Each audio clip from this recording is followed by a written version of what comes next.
They act as mental shortcuts.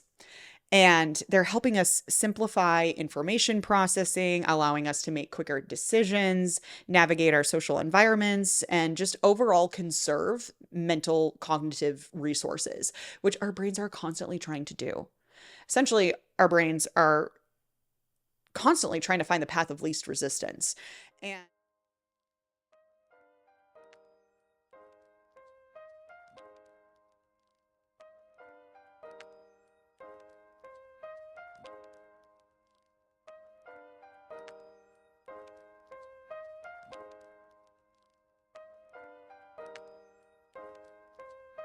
hello, my friends, and welcome back to Not Another Mindset Show. Today, we're talking about your brain and all of the distorted ways that you think.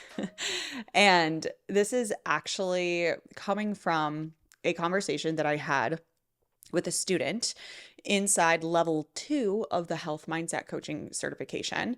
This is our 5-month sort of apprenticeship style program where you're taking clients through the program with you in real time. And yes, it is all mindset, behavior change, psychology type of practices that you can use with your clients to help them stick to the plan and stop self-sabotage at more of an advanced level. It's our advanced application program.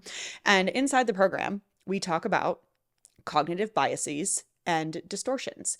And her and I were having this conversation and how she's recognizing how many ways her thinking is distorted and how she then is thinking about her gut feelings and intuition and how the cognitive distortions that she has might be playing a role in that. So where she might be thinking, oh, this is a gut feeling, that's why I don't like this person, that's why I shouldn't do this thing.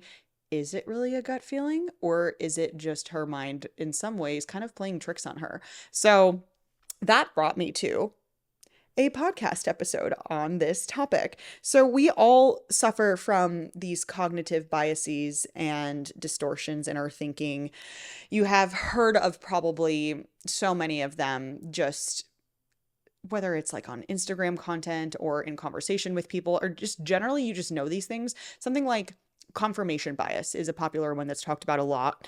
This is where we are seeking information specifically that supports our beliefs and in some ways ignoring the information that does not support our beliefs. So it can feel like there is so much information out there that supports the way that I think, but the reality is you're just seeking information that supports the way that you think. Or you may have not heard of this by the name, or maybe you have. The halo effect is this belief that someone is trustworthy because, for example, they are outgoing and likable. So you meet someone and you're like, wow, this person's so great and they're so likable and they're such a great conversationalist. And then we automatically then believe them to be more trustworthy or credible, maybe in an area or a topic that we have no idea if they actually have any knowledge on. This is similar to like the idea that what is beautiful is good. So people who are objectively attractive are seen as more credible, more trustworthy, etc. But that is just, it's a cognitive bias that we have.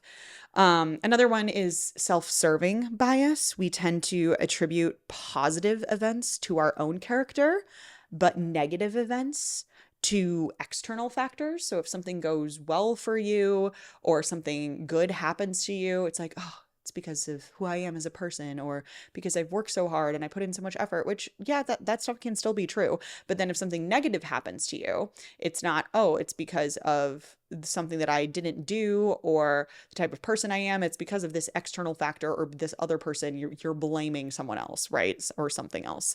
So what I want to say first is that these distortions, the way that we think, these biases that we have aren't necessarily a bad thing. And in fact, our brains have developed to even do this in the first place because it does help us in some capacities. They act as mental shortcuts. And they're helping us simplify information processing, allowing us to make quicker decisions, navigate our social environments, and just overall conserve mental cognitive resources, which our brains are constantly trying to do. Essentially, our brains are constantly trying to find the path of least resistance.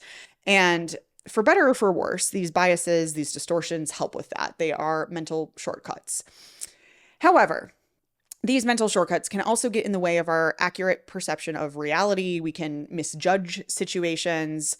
We can confuse these shortcuts for gut feelings or intuition, which is where, like I said, is kind of the idea for this podcast episode came. So first, let's talk about some examples of how these mental shortcuts are actually helpful and why we do want them around in some capacity. So I kind of mentioned this already, but it provides us with cognitive efficiency.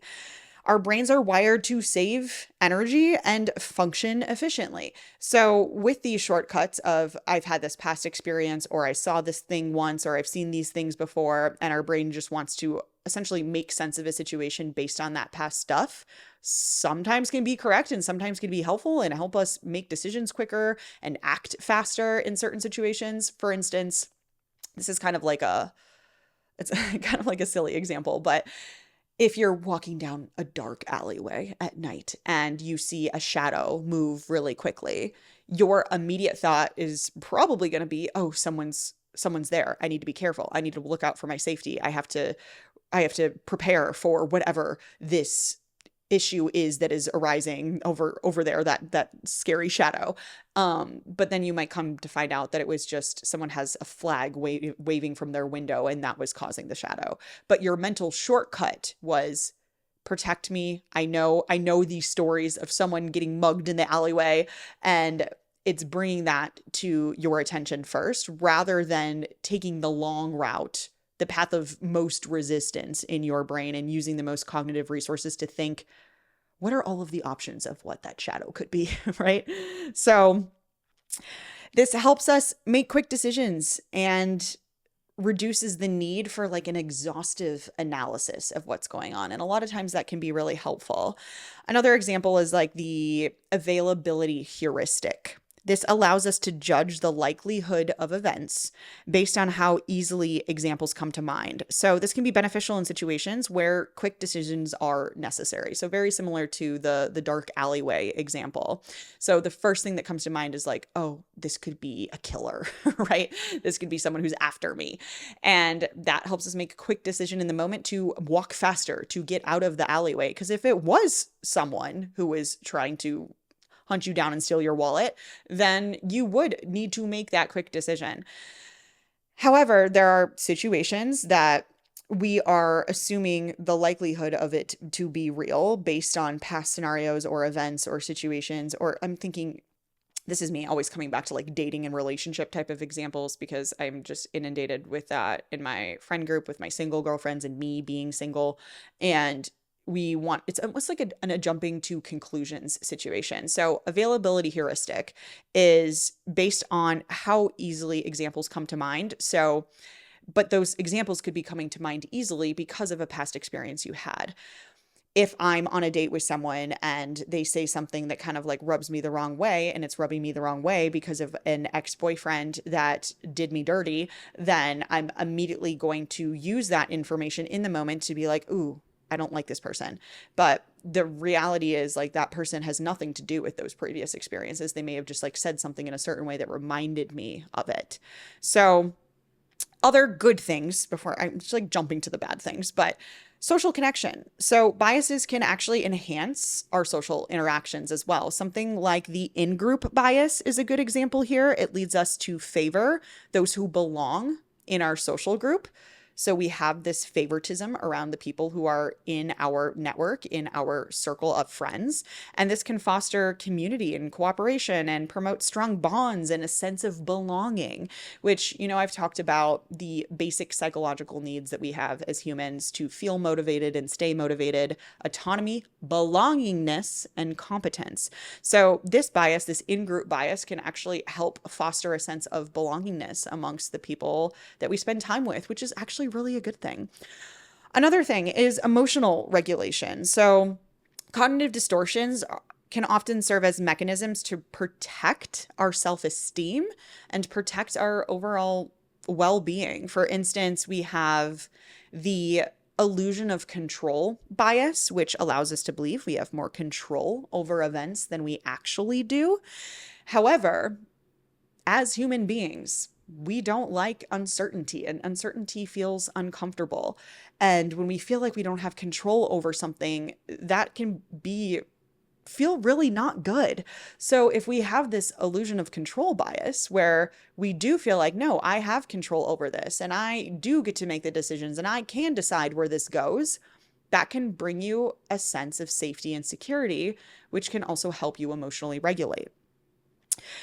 But where can these shortcuts become problematic? I've kind of already hinted at some of this, but overall, what I see is just a reduced cognitive flexibility.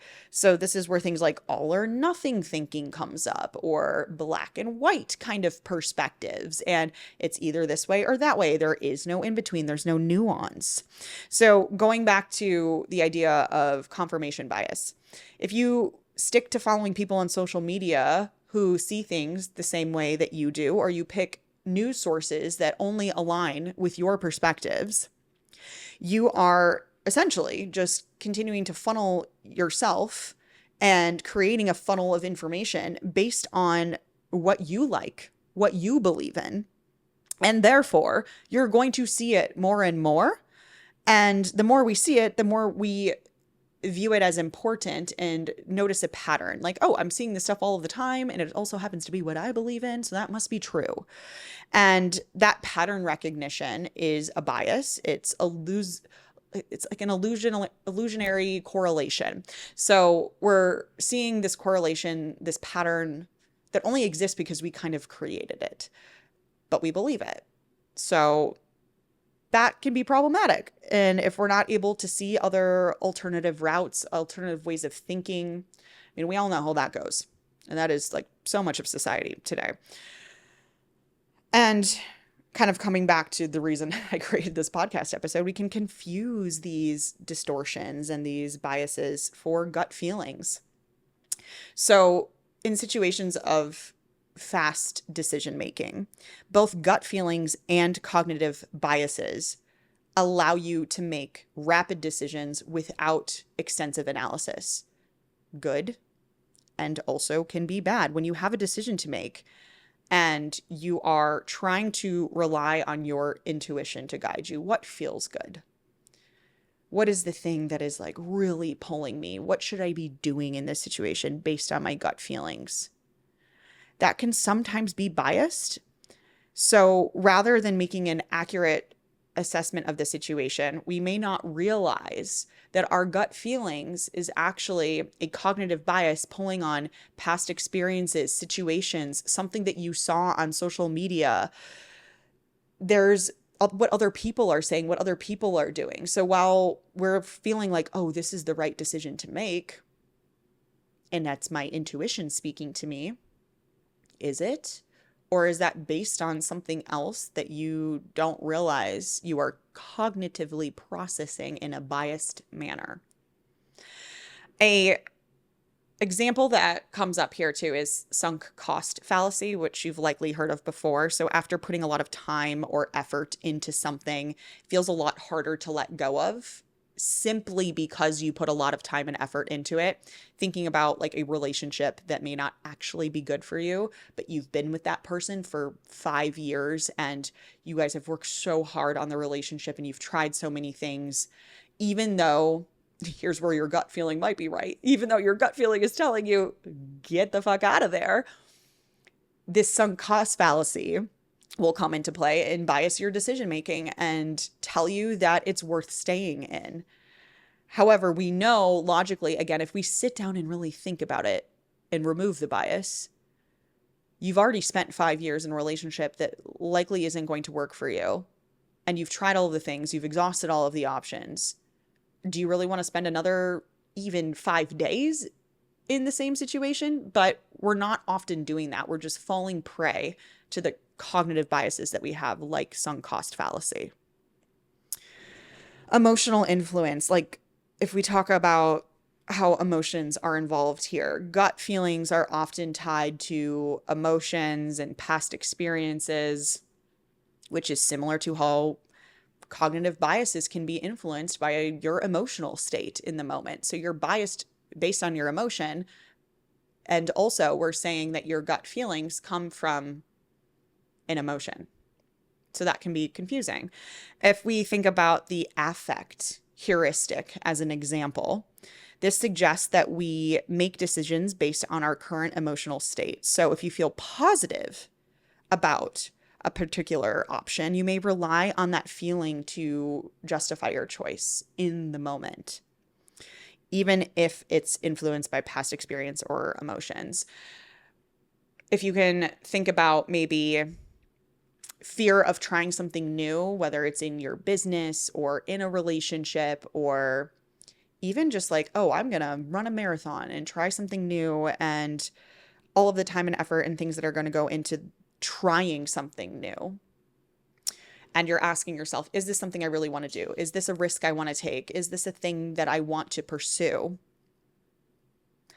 You may try to access your intuition and try to access your gut feeling. I feel like the marathon example was silly in this, now that I'm getting into this. But if you're like making a decision to start spending more money on ads in your business, and it's a big risk there. There could be a good reward, but you don't necessarily know. Your gut feeling is telling you, just keep doing what you're doing because what you're doing is working. We don't need to take risks. Is that your gut feeling, or is that an affect heuristic? It's based on your emotions in the moment that is fearful of the risk, that it's uncertain, you don't feel safe. And also when you've made some decisions in your business in the past that were risky, it didn't pan out. So is it your intuition and your gut telling you not to do it? Or is this based on a negative emotion that you're experiencing? And the affect heuristic, which is a cognitive bias distortion, is happening in the moment. So one thing I really want to hammer home is that many of these biases are inevitable. It's going to happen. And I'm not sitting here telling you to stop using mental shortcuts because, listen, you're not going to be able to. That's literally not possible. We simply don't have the time to evaluate every thought and every decision all of the time, and making sure that there's no bias present in those thoughts and decisions. We can't do that. And that's why these mental shortcuts exist in the first place. So rather than thinking like, how do I stop thinking in a mental shortcut fashion? I would rather you think, how can I create space? How can I bring some more mindfulness to decisions? How can I better understand, which I hope this podcast episode helped you do, better understand where I might be falling prey to a cognitive bias, where my reality and decision making is being distorted by past experiences, emotions in the past or emotions now, the time and the effort that I put into something. Is that influencing my decision here, how I'm feeling about the situation? Just do your best to recognize that this could be at play and you could be thinking in this manner. And again, that's kind of like the purpose of this podcast episode, is to just make you more aware. And let me tell you, awareness can seriously just be the most simple but most powerful thing. So even if it's just you going about your day in the next few weeks and you're noticing something come up for you, or you're having to make a decision in your life, to just take a beat and think, is how I'm feeling right now gut feeling, intuition, or is this based on a bias, or is there something in my past that's coming up? Where am I maybe drawing on a mental shortcut when some more extensive processing might be the better route, that I can take some time to do that? And I think just understanding that your brain does this and why can help you make more informed decisions and, oh my gosh, maybe question your gut feelings, which I know like the woo-woo, very intuitive crowd would be like, what are you saying, Kasey? But the truth is that this is just how our brains work. And it's important to recognize that. And I'm not knocking intuition. There have definitely been times in my life where I've been like, in that situation, I definitely knew what was going on. Sort of like a hindsight 2020, which is also a cognitive bias, where we reflect on past situations and believe we saw that coming, or believe that we knew that the outcome was going to be the outcome back then now in the present moment. But there's definitely been situations in my life where it's like you kind of knew and you ignored it. And I'm not saying to do that. I am just asking you to try to bring some more consciousness and some more processing to the situation. Because even if you do that with gut feelings, with intuition, if you really sit down and think about it, like, where is this coming from? Why am I feeling this way? Rather than just assuming it's a gut feeling and just moving along with your life, that's still more processing than you normally do with a mental shortcut of just kind of jumping to conclusions. So be skeptical of your thoughts, my friends, and recognize that your brain is doing a lot to conserve mental resources and help you make sense of things and assign meaning to things and make fast decisions. However, there are a lot of times in our lives where that is not going to be the most helpful strategy, and we can love it and we can hate it. We can have a love-hate relationship with how our brains work, but that is how our brains work. So I hope this was helpful, kind of got you thinking on some stuff, but that is all I have for you on how your brain is wired to take shortcuts and how that can be helpful, but also what you need to look out for. All right, that's all I got for you, and I will see you next week.